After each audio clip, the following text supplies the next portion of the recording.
Justice Department is now pushing to reinstate criminal charges against Kilmar Abrego Garcia. Yeah, our Danielle Ledbetter is live for us on the alert desk with the new details we just learned. Danielle?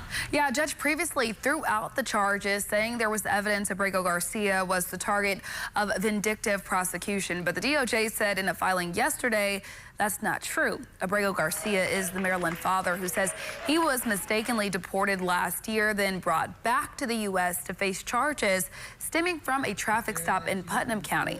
DOJ officials say they have evidence Abrego Garcia committed the crimes he was charged with.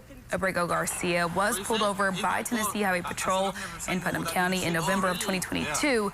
Troopers say he had several people in the car with him. Although they suspected human smuggling at the time, no charges were filed and he was released.